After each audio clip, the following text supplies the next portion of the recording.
جی دیکھو، بسم اللہ الرحمن الرحیم. یہاں پر صاحب مسئلہ یہ ہے کہ دودھ پیتا بچہ جس نے ابھی تک کانا نہیں کھایا. کون سا بچہ؟ دودھ پیتا بچہ جس نے ابھی تک کانا کھانا شروع نہیں کیا، اس کے پیشاب کا کیا حکم ہے؟ بات سمجھ میں آ گئی؟ کون سا بچہ؟ دودھ پیتا وہ بچہ جس نے اب تک کانا کھانا شروع نہیں کیا، اس کے پیشاب کا کیا حکم ہے؟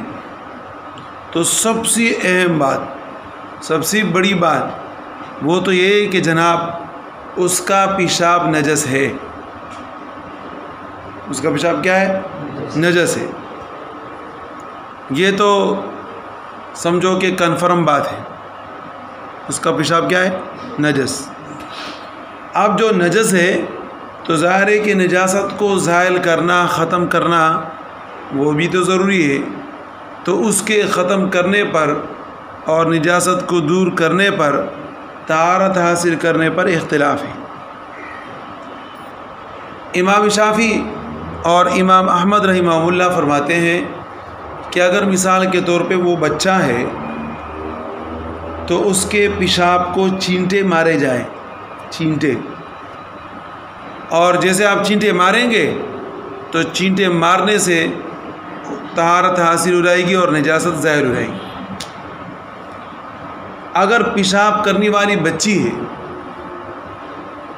تو اس کے پیشاب کو دھویا جائے گا. کیا کیا جائے گا؟ دھویا جائے گا. اور امام ابو حنیفہ رحمہ اللہ فرماتے ہیں کہ چاہے وہ بچے کا پیشاب ہو، بچی کا پیشاب ہو، ہر ایک کے پیشاب کو دھویا جائے گا. ہاں اتنا فرق ہے کہ جو بچے کا پیشاب ہے اس کو ہلکے پانی سے آپ کیا کریں؟ دھو لیں.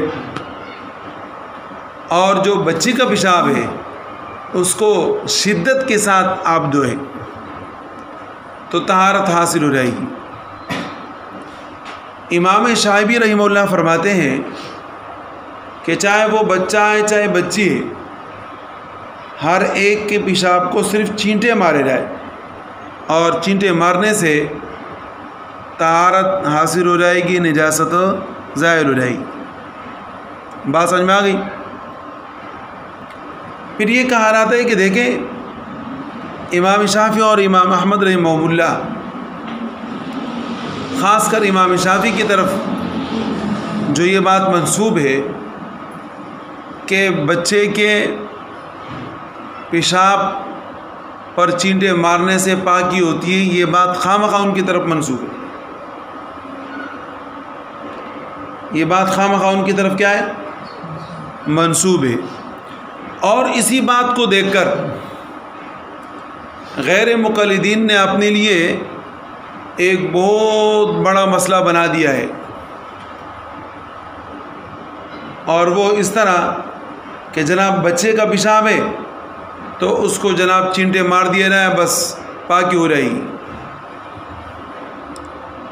اسی انہوں نے ہر جگہ یہ مشہور کیا ہے کہ پیشاب تو نجس ہوتا ہے لیکن اتنا نجس نہیں ہوتا جتنا کہ اس کو نجس سمجھا جاتا ہے.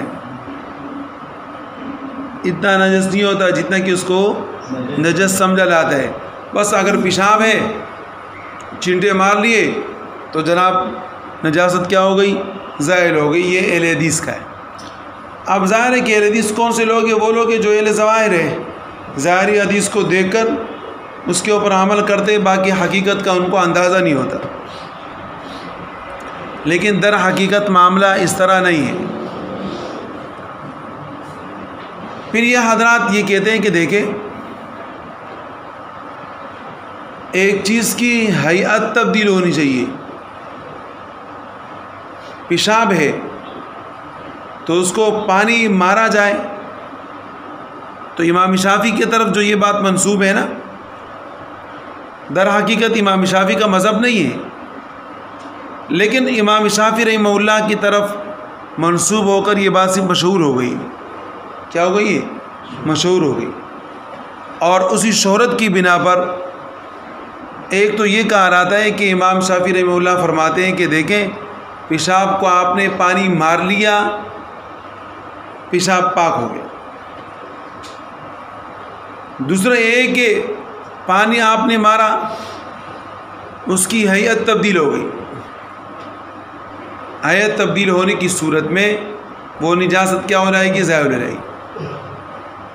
بات سمجھ میں آ گئی؟ جیسے کہ احناف کیا کرتے ہیں، احناف یہ کہتے ہیں کہ گدھا اگر نمک کے کان میں گر جائے اور زیادہ رہنے کے بعد نمک کے اندر خلط ملط ہو جائے تو گدھا ناپاک نہیں رہتا، وہ پاک ہو جاتا ہے۔ کیا نہیں ہوتا؟ پھر وہ کیا ہو جاتا ہے؟ پاک ہو جاتا ہے۔ اسی طریقے سے خلط ملط کی وجہ سے اگر پیشاب کے قطرے لگے ہیں، پیشاب لگا ہے، آپ نے چھینٹے مارے تو خلط ملط کی وجہ سے یہ بھی کیا ہونا چاہیے؟ پاک اور صاف ہونا چاہیے۔ صحیح جی؟ یہ کون استدلال کرتے ہیں؟ قیاس کون کرتے ہیں؟ شافعی۔ ہم کہتے ہیں آپ کا یہ قیاس کرنا اسی سے ہی نہیں ہے کہ گدھے کے پاکی کا جو ہم حکم لگاتے ہیں وہ خلط ملط کی وجہ سے نہیں لگاتے ہیں۔ کس کی وجہ سے نہیں لگاتے؟ کیا آپ خلط ملط کی وجہ سے کہ پانی لگ گیا تو جناب خلط ملط ہو گیا لہذا وہ پیشاب کیا ہو گیا؟ پاک ہو گیا؟ نہیں، گدھے کے نمک کے ساتھ خلط ملط کی وجہ سے پاکی کا حکم نہیں لگتا، بلکہ گدھے کے اوپر جو پاکی کا حکم لگا ہے وہ زیادہ ٹائم تک، زیادہ عرصے تک ٹھہرنے کی وجہ سے لگا ہے۔ ایک تو اس میں لگا ہے، کس میں؟ نمک میں۔ نمک میں جو آ کے پڑا ہے کان میں تو زیادہ عرصہ نمک کے کان میں رہا ہے، اس زیادہ عرصے میں رہنے کی وجہ سے حکم لگا دیا جاتا ہے کہ جناب یہ کیا ہے؟ پاک ہے۔ باقی جہاں تک پیشاب کی بات ہے تو ظاہر ہے کہ پیشاب کو آپ پاک صاف کریں گے، اس کا غسل کریں گے، اس کو دھوئیں گے۔ ہاں یہ ایک الگ بات ہے کہ ایک تو غسل خفیف ہے ہلکا دھونا، ایک تو غسل شدید ہے زیادہ دھونا۔ غسل شدید اس کو کہتے ہیں کہ آپ نچوڑے تو پانی نیچے گرے زیادہ تعداد میں، اور غسل خفیف کہ آپ اس کپڑے کو نچوڑے تو قطرے نما پانی اس سے کیا ہو جائے؟ گر جائے، اس کو کہتے ہیں غسل خفیف۔ تو ایک غسل شدید ہوتا ہے اور ایک غسل خفیف ہوتا ہے۔ امام شافعی اور امام احمد رحمہ اللہ کی دلائل وہ تمام کے تمام احادیث ہیں جس میں رشہ کے الفاظ، نزحہ کے الفاظ آئے، اور اس سے ہٹ کے جتنے بھی دلائل ہیں وہ سارے ہمارے کی ہماری ہے۔ جی دیکھیں، جیسے کہ مثال کے طور پہ یہاں حدیث باب میں حضرت علی رضی اللہ تعالیٰ عنہ سے روایت ہے انہ قال فی الرضیع کہ نبی علیہ السلام نے دودھ پیتے بچے کے متعلق فرمایا یغسل بول الجاریتی کہ جاریہ کے پیشاب کو دھویا جائے گا، وینزع بول الغلام اور لڑکے کے پیشاب کو چھینٹے مارے جائیں گے۔ تو یہ چھینٹے مارنے سے ہم غسل خفیف مراد لیتے ہیں، آپ چھینٹے لیتے اور ہم کیا مراد لیتے ہیں؟ غسل خفیف۔ یعنی چھینٹے مارنا ایسے تھوڑی ہے کہ آپ نے شبنم کی طرح بس اس کے اوپر پانی مار دیا پاک ہو گیا، نہیں، اس چھینٹے مارنے سے مراد کیا ہے؟ غسل خفیف، یعنی آپ نے اس کے اوپر پانی لگایا لیکن زیادہ نہیں لگایا، ہلکا لگا دیا بس پاکی ہو گئی۔ جی